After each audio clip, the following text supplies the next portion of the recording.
안녕하세요. 오늘은 오늘은 제발 너무 좁은 신발은 신지 마세요를 주제로 이야기를 해보겠습니다. 이건 일단 자기 발에 비해서 좁은 걸 말씀드리는 거예요. 결론부터 말씀드리면 자기 발보다 좁거나 아니면 앞이 너무 뾰족한데 이제 굽이 높아서 발이 앞으로 쏠리게 되는 그런 신발들을 오래 신으면 발이 점점 변형이 와서 이제 발가락들이 몸에서 봤을 때 기준으로 바깥쪽으로 굽는 무지외반증이 발생을 하게 됩니다. 왜 무지외반증이 문제가 되냐? 일단 저는 전문가가 아니기 때문에 제가 직접 겪었던 부분들에 대해서만 말씀을 드리겠습니다. 우선 가장 기본적으로 볼 부분에 튀어나온 부분 있죠. 뭐 이런 부분들이 통증이 생긴다, 통증. 그래서 저 같은 경우에는 좀 좁은 걸 신으면 이제 하루 종일 걷고 다니잖아요. 그러면 여기가 계속 이렇게 모아져 있으니까 압박이 계속해서 되어 있는 상태로 오래 있고 변형이 되는 방향으로의 힘을 계속 받고 있으니까 이제 저녁 되면은 아프고 붓고 빨개지는 거죠. 제가 수술을 결심할 즈음에는 그냥 아무것도 안 신고 있어도 그냥 24시간 내내 발이 계속 아팠습니다. 정확한 이유는 제가 알 수는 없지만 그랬어요. 그래서 수술을 결심하게 된 이유 중에 하나입니다. 굉장히 심해진 통증.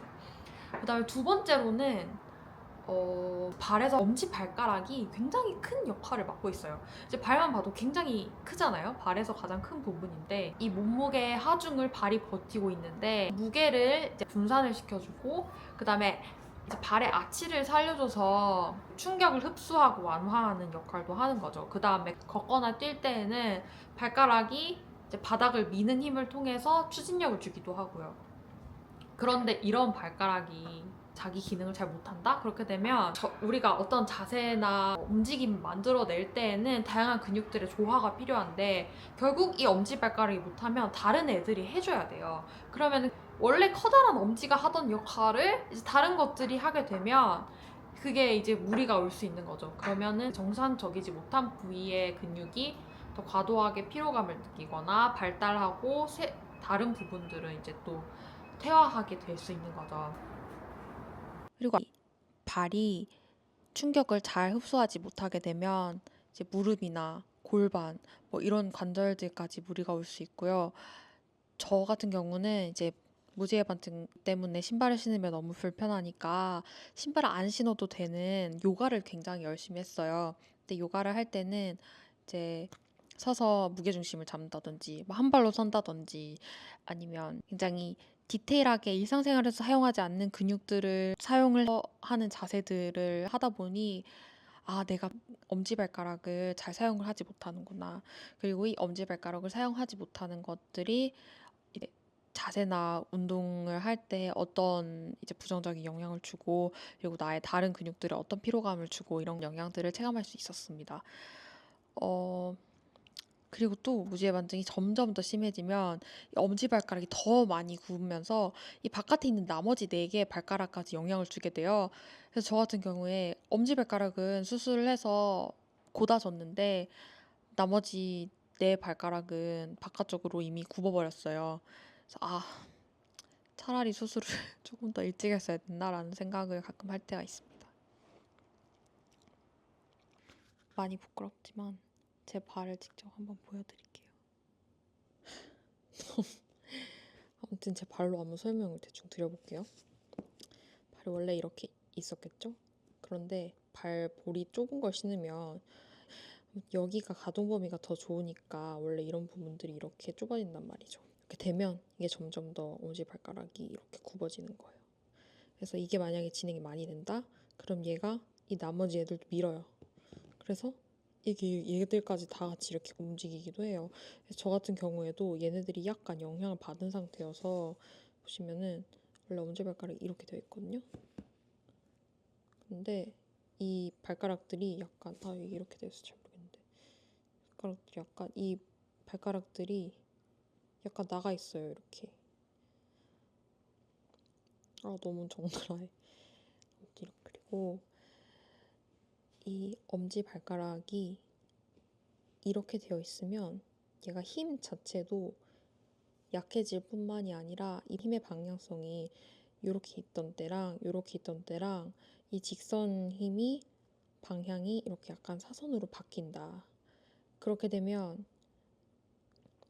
이 직선으로 받는 힘의 크기가 작아지는 거죠. 그러면 안 그래도 약해졌는데 이렇게 사선으로 힘을 주게 되면 우리가 걸을 때 이 방향에서 줄 수 있는 추진력이 훨씬 더 줄어든다. 그 다음에 이 발에 이제 무게중심이 있을 거 아니에요.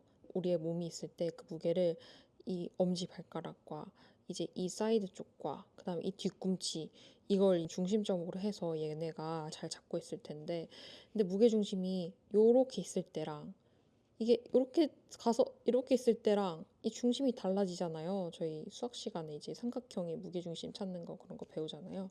그러니까 이게 이렇게 되면 예를 들어서 이제 좀 극단적으로 한 발로 서 있었을 때 그 무게중심이 되는 지점을 몸 전체의 무게중심이 되어야 이제 잘 서 있을 수 있을 텐데 그게 바뀐다는 뜻은 내가 서 있을 때 몸의 위치가 바뀌어야 된다는 거죠.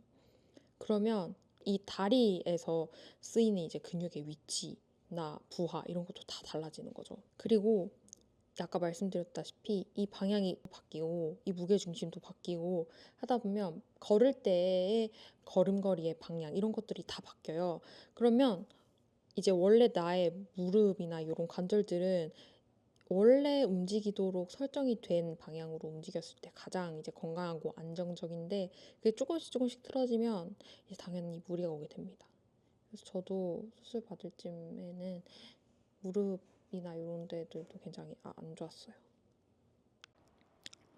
그리고 문제는 이게 한번 진행을 하게 되면 비수술적인 방법으로는 해결할 수 있는 방법이 제가 알기로는 없는 것 같아요.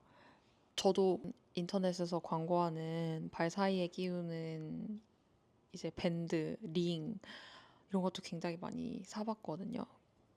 뭐 스트레칭이나 운동도 열심히 하고 근데 이 진행을 좀 막아주는 정도? 이제 좀 늦춰주는 정도는 있지만 이미 변한 뼈 모양은 돌리기가 거의 불가능하다. 제가 무지해반증 수술을 받았는데 그 회복하는 과정이 진짜 괴로워요.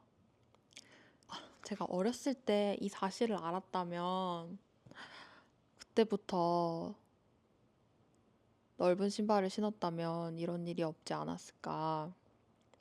그래서 혹시 좁은 신발을 신어도 뭐 크게 문제가 되지 않는 사람들도 있고 그다음에 그렇게 되어도 상관없다는 사람들도 있을 거고 나는 뭐 신발을 신고 많이 걸어 다니지 않고 거의 뭐 자가용을 이용하니까 괜찮아 라고 하시는 분들도 있을 수 있는데 혹시나 이 사실을 몰라서 나중에 후회하게 되시는 분들이 있을 수도 있을 것 같아서 저의 경험을 바탕으로 해서 말씀을 드리고 싶었습니다.